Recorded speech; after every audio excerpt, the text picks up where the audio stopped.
Chapter 16, Some Cautions and Concluding Observations. Many people will scoff at the idea that there is an exact science of getting rich. Holding the impression that the supply of wealth is limited, they will insist that social and governmental institutions must be changed before even any considerable number of people can acquire a competence. But this is not true. It is true that existing governments keep the masses in poverty, but this is because the masses do not think and act in the certain way. If the masses begin to move forward, as suggested in this book, neither governments nor industrial systems can check them. All systems must be modified to accommodate the forward movement. If the people have the advancing mind, have the faith that they can become rich, and move forward with the fixed purpose to become rich, nothing can possibly keep them in poverty. Individuals may enter upon the certain way at any time and under any government and make themselves rich. And when any considerable number of individuals do so under any government, they will cause the system to be so modified as to open the way for others. The more men who get rich on the competitive plane, the worse for others. The more who get rich on the creative plane, the better for others. The economic salvation of the masses can only be accomplished by getting a large number of people to practice the scientific method set down in this book and become rich. These will show others the way and inspire them with the desire for real life, with the faith that it can be attained, and with the purpose to attain it. For the present, however, it is enough to know that neither the government under which you live, nor the capitalistic or competitive system of industry can keep you from getting rich. When you enter upon the creative plane of thought, you will rise above all these things and become a citizen of another kingdom. But remember that your thought must be held upon the creative plane. You are never, for an instant, to be betrayed into regarding the supply as limited, or into acting on the moral level of competition. Whenever you do fall into old ways of thought, correct yourself instantly, for when you are in the competitive mind, you have lost the cooperation of the mind of the whole. Do not spend any time in planning as to how you will meet possible emergencies in the future, except as the necessary policies may affect your actions today. You are concerned with doing today's work in a perfectly successful manner, and not with emergencies which may arise tomorrow. You can attend to them as they come. Do not concern yourself with questions as to how you shall surmount obstacles which may loom upon your business horizon, unless you can see plainly that your course must be altered today in order to avoid them.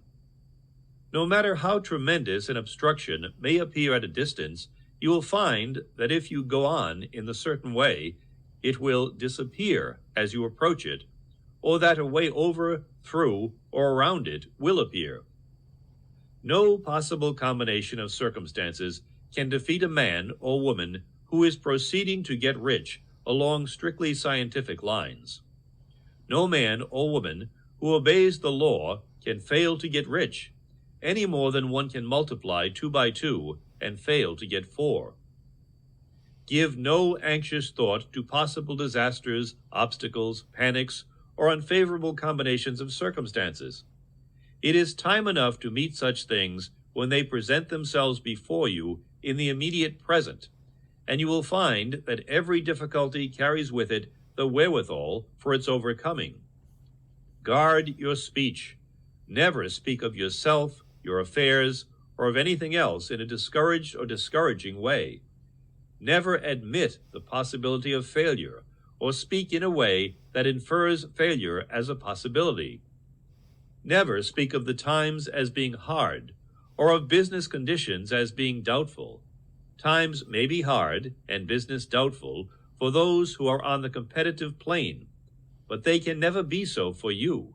You can create what you want, and you are above fear. When others are having hard times and poor business, you will find your greatest opportunities. Train yourself to think of and to look upon the world as a something which is becoming, which is growing, and to regard seeming evil as being only that which is underdeveloped. Always speak in terms of advancement. To do otherwise is to deny your faith, and to deny your faith is to lose it. Never allow yourself to feel disappointed. You may expect to have a certain thing at a certain time and not get it at that time, and this will appear to you like a failure. But if you hold to your faith, you will find that the failure is only apparent. Go on in the certain way, and if you do not receive that thing, you will receive something so much better that you will see that the seeming failure was really a great success. A student of this science had set his mind on making a certain business combination which seemed to him at the time to be very desirable, and he worked for some weeks to bring it about. When the crucial time came, the thing failed in a perfectly inexplicable way. It was as if some unseen influence had been working secretly against him. He was not disappointed. On the contrary, he thanked God that his desire had been overruled and went steadily on with a grateful mind. In a few weeks, an opportunity so much better came his way that he would not have made the first deal on any account. And he saw that a mind which knew more than he knew had prevented him from losing the greater good by entangling himself with the lesser.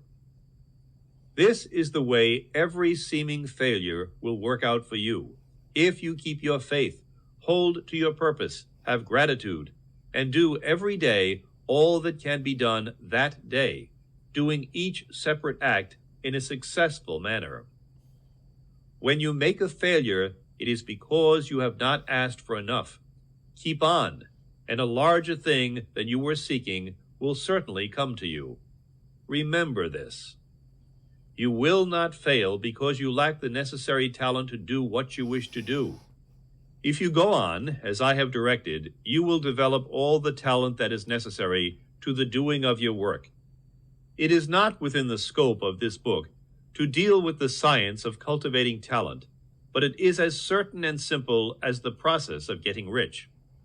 However, do not hesitate or waver, for fear that when you come to any certain place, you will fail for lack of ability. Keep right on, and when you come to that place, the ability will be furnished to you.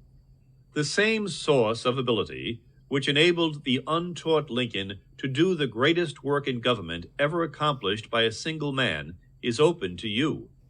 You may draw upon all the mind there is for wisdom to use in meeting the responsibilities which are laid upon you. Go on in full faith. Study this book. Make it your constant companion until you have mastered all the ideas contained in it. While you are getting firmly established in this faith, you will do well to give up most recreations and pleasure, and to stay away from places where ideas conflicting with these are advanced in lectures or sermons. Do not read pessimistic or conflicting literature, or get into arguments upon the matter. Do very little reading, outside of the writers mentioned in the preface. Spend most of your leisure time in contemplating your vision, and in cultivating gratitude, and in reading this book. It contains all you need to know of the science of getting rich, and you will find all the essentials summed up in the following chapter.